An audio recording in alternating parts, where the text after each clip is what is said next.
Welcome, modern day mystics, fellow truth seekers, James and Justin, back again with another reaction video.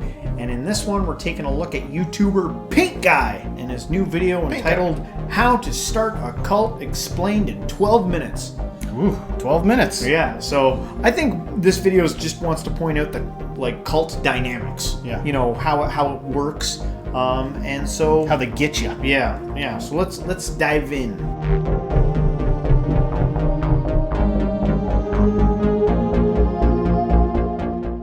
Charismatic leadership. Cults typically have a charismatic leader who claims to possess special knowledge and insight, or even a supreme divine connection. A cult leader must possess a magnetic and compelling personality in order to attract followers with their strange messaging. This requires the leader to give off the impression that he is devoted to the cause he promotes, and that he has unwavering loyalty and commitment to his followers. Charismatic leaders and cults love to use grandiose visionary thinking and messaging, promising their followers a better future, spiritual enlightenment, or some sort of personal transformation. They prefer speaking with vague ideas rather than direct facts, and they use outlandish statements that are poorly tied together to paint a bigger picture that is complete, calling for a rejection to normal life and discouraging any form of critical thinking or dissent. Criticism is not allowed within a cult, because the moment any of the followers start asking questions, that usually spells bad news for the leader. Leaders combat this problem by creating a strong us versus them dynamic within their cult, so that anytime the followers even think of criticizing or critiquing the leader, they are engaging in treasonous thinking and working for the enemy, meaning anything that they say.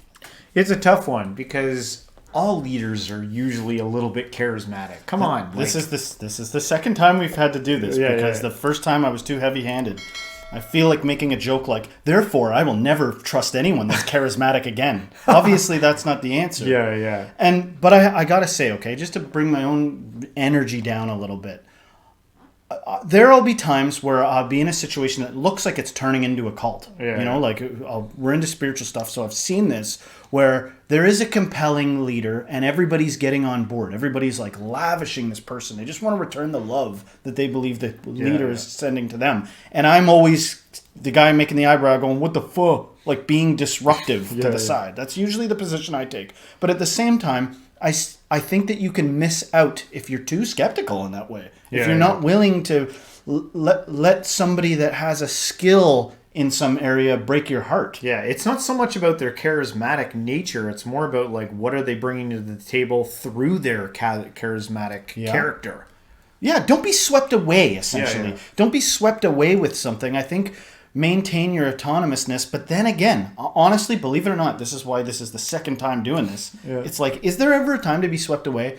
Is there ever a time where, say you were aware of it and you're like, I know this is a cult, but I love this person that's, because I'm not imagining the brutal cult leader that's like a pervert and doing all kinds of evil stuff. I'm imagining sometimes somebody that really looks like a cult leader. You know, like they're wearing fancy robes and they're saying mystical things and their cadence and delivery is odd.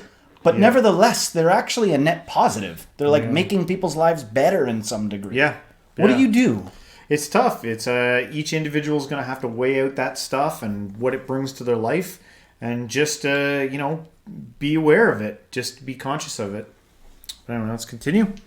Say can and will be discarded by the other followers as slanderous. It is important to note that charismatic leadership itself is not an inherently negative trait. However, in the context of a cult, these tactics that we just mentioned can easily be exploited and used for evil. Exclusive belief system. Cults often promote an exclusive and rigid belief system that distinguishes them from mainstream society. This exclusivity is a key part of how the cult stays alive, reinforcing a sense of uniqueness, superiority, and separation from those who do not share the same beliefs. A cult's belief system uses fear to discourage anyone from leaving. Any form of doubt or skepticism is seen as weakness and lack of faith, which is why cults discourage their followers from staying connected with their families or exposing really any outside information that could sow dissent within the hidden community. One example of a cult that fostered a hardcore but dangerous belief system was Heaven's Gate, where members believed in the existence of extraterrestrial beings and held the belief that they could achieve salvation by leaving their human bodies and ascending to a spacecraft trailing the Hale-Bopp comet. In 1997, 39 members died in a mass suicide as part of this belief. Another recent example is the Branch Davidians, who believed in an apocalyptic theology, a belief which led them to face a tragic confrontation with law enforcement in Waco, Texas in 1993, resulting in the deaths of many of its members. Rigidity does make me unsettled. Rigidity of belief, and even sometimes, I guess what a lot of people would argue is strong leadership, makes me trepidatious. Yeah. Because I have seen examples, odd as they may be and rare as they may be, but they're emerging now in this progressive society. Finally, there are leaders that are like willing to admit they don't know. Yes. Willing to show that maybe you've got something to teach them. Yeah. That people don't believe that's a real thing, but it's a real thing. Yes. And so I am of the new cloth that is like, am skeptical just of that one thing, just don't tell me how it is without me being able to decide. Yeah. Or have questions about it or whatever. Sometimes you're disruptive. I'm usually disruptive in my questioning of things. Yeah. So far from these 2 points, I can see positives and negatives on each side. Like, obviously, if you're going to decide to be a part of a group, probably there's something that distinguishes that group from all the other groups. Otherwise, it wouldn't be its own group. Mm-hmm. So you go in knowing like, oh, okay, there's a unique structure going on here, a unique belief system within here. What that is and what it entails and what it costs are all different things. So, but anyway, let's continue. Manipulation and mind control. Manipulation and mind control are extremely common tactics used by cults to control its members, and leaders may employ various techniques to influence and micromanage the members' thoughts and beliefs in order to ensure compliance. As mentioned before, cults take an extreme measure to make sure their members are exposed to as little outside information as possible. This is due to the fact that exposure to more ideas will inevitably lead to questioning, and when members start asking questions, the problems within the cult leadership multiply. Cults will often expose their members to confusing and contradictory information, causing psychological discomfort that encourages the individuals to resolve the inconsistency by accepting the cult's version of reality as their one true belief. Love bombing is another common cult-like tactic that they love to use, and this involves overwhelming new recruits with affection, attention, and positive reinforcement. So many things that most people wouldn't consider cults do this stuff. Yeah. Like people that are like, it's just a nice church. Just a nice church. They're classic for love bombing. We got a new believer here, guys. Swarm them. Hi, so nice to meet you. And they're like, well, that's not love bombing. That's not the same damn thing. Yeah. Well, where are we drawing the line here? You made a good point, actually, in our first take that got cut out of this one, which is so many things are cults. Yes. So many things are actually cults already. This is why I think it is important to study cult dynamics, is because it filters its way into all of the systems that we use, whether or not they're labeled cult. But, the dynamics are within like business and politics and religion and everything that we social structure. These dynamics are there, and that's why I kind of like doing these videos. It's all tricky because my biggest sticking point was that one about the charismatic leader. And before it was cool, I was like, y'all believe that guy because he's good looking, or y'all believe that because they're just compelling, Yeah. And I've struggled my entire life with I know what I'm saying is not a manipulation. I just want to say what's true and it be accepted. But the truth is, to effectively communicate sometimes, you have to develop charisma. Yeah. Sometimes people can't hear what you're saying unless you're saying it in a pleasing way. Yeah. So how judgy are we going to get about people that are charismatic? Yeah. All right. Let's continue on. Enforcement, which creates a sense of belonging and gratitude, making individuals more susceptible to influence. Cults like to keep their members sleep-deprived and working irregular schedules, subjecting them to exhausting physical activities so that they are typically more vulnerable and compliant at times. NXIVM, which was a self-help cult led by Keith Raniere, controlled its members by requiring them to provide personal information about themselves that was immediately used as blackmail to prevent members from leaving or exposing the group. Authoritarian Structure. An authoritarian structure is characterized by enforcing strict obedience and having centralized decision-making within the cult. Under the leader, there is a hierarchical structure with layers of authority, including subordinate leaders or officials who enforce the leader's directives and maintain order within the group. Cults often have rigid rules and regulations governing the members' behavior and interactions, as limited autonomy is extremely important in order to maintain the cult's existence. These rules enforced by the leader or the higher-ups can dictate everything from dress codes to dietary dietary restrictions, and even personal relationships. Punishments for violating these rules can range from physical abuse, forced labor, public humiliation, financial exploitation, isolation from the group, and even outright excommunication. This is an important one too, man. Like, you know, I think I've even heard Teal Swan say something like, manipulation gets a bad rap. If somebody ain't getting the picture you're laying, the only option you have is to manipulate them. And I don't know how I feel about that, because authoritarianism is a sore spot for me. Yeah. I don't like it. When I was talking about the work thing, I was thinking about like our regular work day structures, and there's always this fight to like get the work days shorter and stuff like that. And I was like, what if the higher ups don't want that to happen? I was thinking like, what would happen if everyone had like a 2-hour or 3-hour work day? Everyone does a 2-hour. Would everyone go like, I'm not doing this anymore? I don't want to like. Maybe there's a reason why it's like 8 to 10 hours, or you know, you go for the whole day, and then you only get a couple hours at night. Right. And what would the opposite of this rigid structure where we got ways of making you get it, fella? Yeah. What is the opposite of that? The opposite of that is feel free to say what you feel. Feel free to say what you think. Yeah. Sometimes it's painful at the end, not being like, and be kind to us. Like sometimes people, in the world of freedom, when somebody says something harsh, that's going to be tough to take sometimes. Come and go as you please. But I got to wonder sometimes when I see other channels that get no negative comments, none. They're all like beauty and blessings and wonder towards you, you know, and never anything skeptical, you know. So everything's got to pay off. Listen, I'm not even criticizing that this is an effective way to get things done. There are some people that crave that kind of authoritarian structure. They're like, I'm lost without it. Just point me in the direction where I got to go. After I've committed to 10 years of doing this, I get some underlings that I get to control, and let's move on. You know, like you can even understand why this would be appealing to some people. Yeah. Not to me. Yeah. I don't like it personally. All right, let's continue.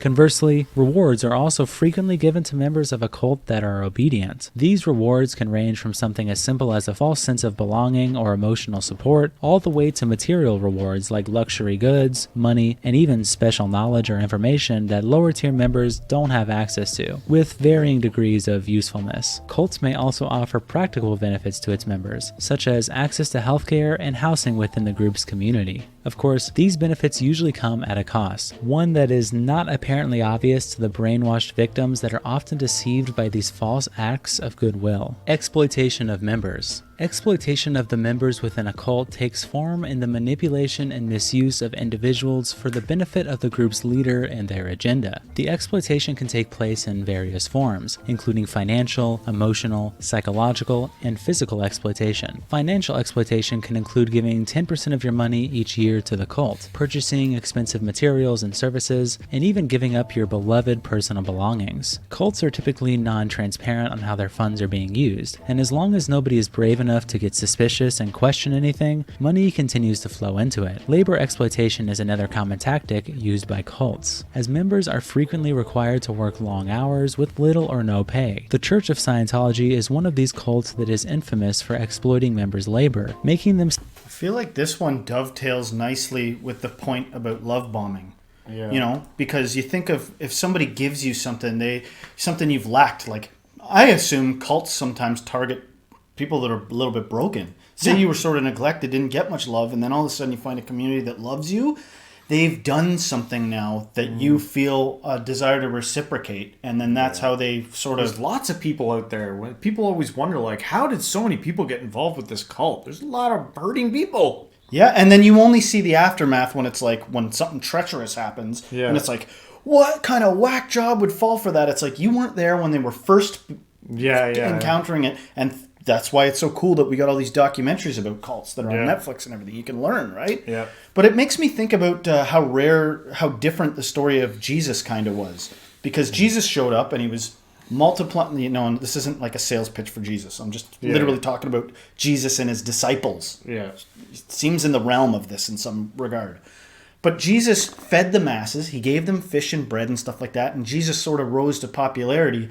But then rather than expecting something of the people, the thing that started to isolate him further and further was he would push the message all the way to the point where they had him cornered. You know, people were like walking away. Sometimes he'd be talking and people like couldn't handle that last sermon, so they would leave. Yeah. All the way to the point where they brought him before Pilate and were like, "Are you or are you not the Son of God?" You know, and he was like, "I am." And then they were like, "Well, we got to kill you now." You know, it's like the reverse of a cult or something like that. Yeah. It's like the opposite of a cult. Yeah. He took the ultimate. He was only trying to give as much as he could, all the way to the point of being the sacrifice. Yeah. Yeah. The cruciform, if that's a word. Sign billion-year contracts and having them suffer from extremely poor working conditions with no time off. Emotional exploitation within cults involves the aforementioned love bombing method, as well as gaslighting, which is the act of manipulating someone into doubting their own sanity, and guilt tripping, which keeps members emotionally dependent on the group. Psychological exploitation involves the cult process of reshaping and transforming the members' minds with reform, mind control, and indoctrination. Sorry. Well, this is probably the last time I'll pause it. And we'll let it ride to the end. But I just wanted to say, in terms of the guilt, all the manipulation tactics, I think that there's some sort of alarming science in terms of like neurotypical people are susceptible to groupthink in some regard. Like they've done tests where they'll have an image where there's 3 lines with the longest one on the end, and then they'll have people come in and most of the group will be like, one person won't be an actor. Yeah. Everybody else is an actor, and they'll be like, they'll point to the shortest line and be like, that's the longest one. And when everybody agrees, typically a neurotypical person usually will be like, yeah, I agree. That's the longest one. They'll agree with what everybody else is saying, even if they completely know it's... So imagine a group of people that are gaslighting you and manipulating you. A healthy, normal social person, got no reason to distrust people, is like, you know, in danger of that. So I guess that's part of the reason it's effective with this. Sexual exploitation is also unfortunately rampant in many cults, with dangerous power dynamic relationships existing from the higher ranking members. Victims of these relationships, who are often minors, are coerced into abusive situations, and within the moments, many of them are so brainwashed they don't even realize the harm that is being enacted on them. The final form of exploitation is physical exploitation, and it takes place in the form of punishments and exposure to dangerous and unhealthy conditions, isolation from outsiders. You may have heard the term echo chamber before, which describes a community that is only exposed to information which reinforces its already existing views. Cults love creating echo chambers because isolation from the outside world is a perfect tactic for ensuring complete control and easy manipulation of its members. Cult leaders often require their members to cut off their friends and family. Some cults go a step farther and establish isolated communities and compounds where members live together. This physical isolation makes it difficult for members to leave or seek help, which serves multiple benefits to the leaders and can have profound psychological effects on the individuals. It's not just isolation from outsiders, but isolation from ideas. And it's very common, man. If you look for it, you will find that. Like, there are many belief systems out there that are like, do not look at other people's belief systems. Yeah. Do not, don't read their book. Learn not the way of the heathen. Yeah, if you read that book, you could be influenced. Watch out for all the things that, block yourself off so you can't see other outside views. And it's for this. And that's, trust me, that transcends cults. That's that's it. And it's called being a normal, healthy, contributing member of society. That is what it is oftentimes. I hate to stinking break it. Yeah. But, in some sense, this is like, it's such a valuable thing, but at the same sense, it's so complicated. Yeah. Because there was a time in my life where I wouldn't not let myself watch something that seemed contrarian to what I believed. The algorithm would serve me up something that seemed like it was designed to be the opposing argument to what I thought. And I made myself watch it. I made myself tolerate not sound doctrine. I made myself tolerate all doctrine. Yeah. I'm going to tolerate every viewpoint so that way I can, because to me, you're just too limited. How could you ever trust what you know if you're not considering seriously and with honesty? You can't even hear it. You can't even hear it. Yeah, I do think there's a time for that, and I don't judge somebody that goes, you know what? I get enough negativity in my life. I'm not subjecting myself to nonsense. Or maybe I found I finally got to a place in my life where I found some stability. I don't need to rattle that. I don't need to rattle it right now by, experiencing something that might shatter the foundation of where I'll You know, at the very least, I understand. Yeah. At the very least, I understand not purposely subjecting yourself to challenging information, but when you are strong, I think it's worth it to explore as much as you can, because you find legitimacy in strange places. Yeah. Sometimes. Usually, all cults outlaw any communication with anyone outside of the cult, labeling anyone who violates this rule as a dangerous or hostile person, painting a giant target on their back. If conversation is allowed in any form of phone calls, letters, and emails, it is usually heavily monitored, and even receiving this privilege requires special permission from group leaders. Fear and intimidation. Fear and intimidation in a cult can come in many forms with varying degrees of extremity. Cult leaders may use physical threats to keep their followers in line, which can be particularly effective if the group is isolated from the outside world, as members may feel that they have nowhere else to turn. Another way cult leaders use fear and intimidation is through emotional manipulation. For example, a cult leader might threaten to cut off a member from their family and friends if they leave the group. Shinrikyo is a perfect example of a cult that used fear tactics to control its users. Led by Shoko Asahara, it preached about an impending apocalyptic doom and convinced its followers that they were the chosen few who would survive. Members were subjected to intense indoctrination, psychological manipulation, and threats of punishment if they disobeyed the cult's orders. This culminated in the group's deadly sarin gas attack on the Tokyo subway system in 1995. Groupthink. Groupthink in a cult occurs when members prioritize consensus and conformity over critical thinking and independent judgment. It's a psychological phenomenon where the desire for harmony or conformity in a group leads to an irrational or dysfunctional decision-making outcome. Cults create an environment where members feel pressure to conform to the group's norms and expectations, typically through peer influence and the fear of social rejection or punishment. Cults also give the illusion of unanimity, meaning that members may falsely believe that everyone agrees with the group's decision and beliefs, leading them to doubt their own concerns about what they are getting involved with. In a cult, members rationalize or justify the group's decisions and actions, even if they are irrational or harmful. Cults also appoint certain members as mind guards, whose role is to shield the group from dissenting opinions or information that could challenge the group's beliefs. Mind guards actively suppress dissent and promote conformity within the group. Deception and secrecy.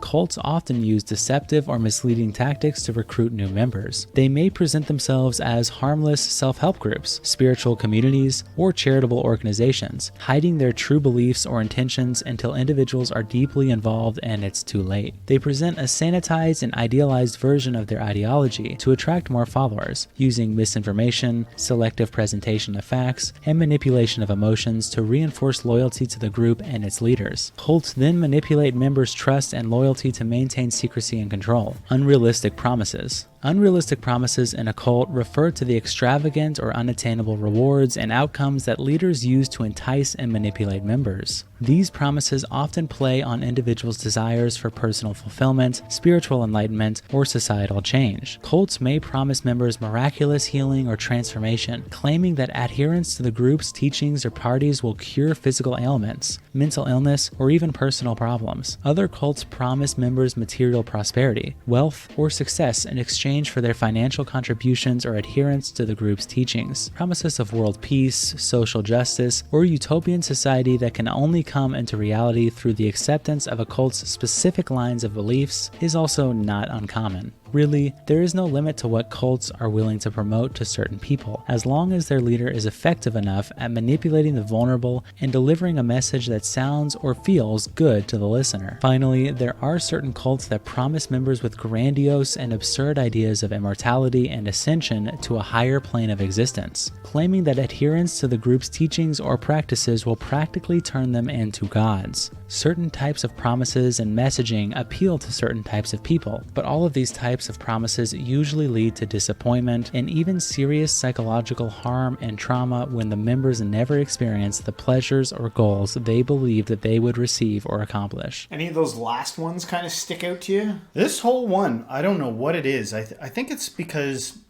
there's like still cults to this day, of course. Oh, yeah. There's still groups you can find where there's one person talking, they're dressed like a magician, and there's a bunch of teenagers and young people and one old lady. There's always one old lady there for some reason. And they're all like listening to the master and willing to do his thing. And I, believe it or not, this is going to sound wacky, I don't always think you can look at that and go, you know, like, there it is. It's a hallmark cult. You can tell right away. I actually think that there's some people that are special, for lack of a better word. I don't know what other word I'm supposed to use, but I think that there are people that have an ability to break through things and really help others, and so people collect around them. Yeah. It happens in so many ways. It happens in a spiritual sense, but it also happens when you want something out of somebody. Yeah. There's like people that their cult is money. They're like, I can tell you how to make money. And then people swarm around them like a cult. They promise all the same shit. Yeah. It's just not spiritual. The fact that cultism, you know, is perceived in this way, it's like, it's because the danger is there for all these things to happen. Yeah. I can't help but see it all over the place, man. Like, it's just like, take an example of, say, like a scientific community where, like, say you went to school with a bunch of people that all believed the same thing, and then you, like, discovered something that, like, made everything that they have been telling you bullshit, and then you, like, but you can't bring it to them because now you'll be ostracized and be kicked out of the community because you have the thing. Like, don't tell me that danger doesn't exist. That danger is real because people's livelihoods are on the line. Yeah. And then, like, I just see these dynamics all over the place. The threat of money. Say you're like, you know, an employer was trying to get something out of an employee. How often do employers use, like, a scare tactic? Like, I've heard people lament. You want to be able to, you know, make your quarterly bonus because you did the right thing. You did the right thing, right? I've heard I've heard somebody lament, like, guys used to fear for their job. They used to be scared they'd lose it. It's everything bullcrap now. I've heard cops utter things like, used to be, not personally, but I've heard stories, you know, because Anyway, I've heard things uttered like, used to be able to bash a guy over the head and toss him into a cell. No problem. Used to be ways of controlling things. So even though I'm pretty sure it's inevitable, the shady way I'm disseminating some of this information, someone's going to be like, you're butthurt because you want to be a cult one day. That's what your problem is.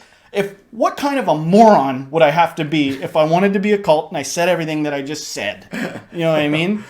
I don't like things either when sometimes I often question why the charismatic spiritual guy that's probably enlightened and radiating love all over the place. It sucks to be me in that situation where I just want to go along with it and I gotta ask him, like, you know, annoying questions. You know? That kind of sucks, you know? And so I can't help myself. I gotta be honest about the fact that I'm like, is it just across the board then if you see the signs of a cult go the other way? Yeah. Is that the answer that we're supposed to take here? If this looks like a duck, acts like a duck, no, I'd say get out of there. I'd say, you know, just know the information that was just brought to you. See, you know, the nuance and the dynamics and where it is, and be conscious and aware of it, and know when to say no and know when to say yes. Maybe. But hey, let us know what you guys think inside of the comments about this video. Maybe there was some points maybe that were missed in the video. I don't know. Here's one. If you have some experience with that, let us know in the comments. If you're like, I escaped a cult. That would be some cool comments. Cool. But hey, if you liked our video, don't forget to hit the like, subscribe, share this with a friend, and everyone, until next time, stay spiritual.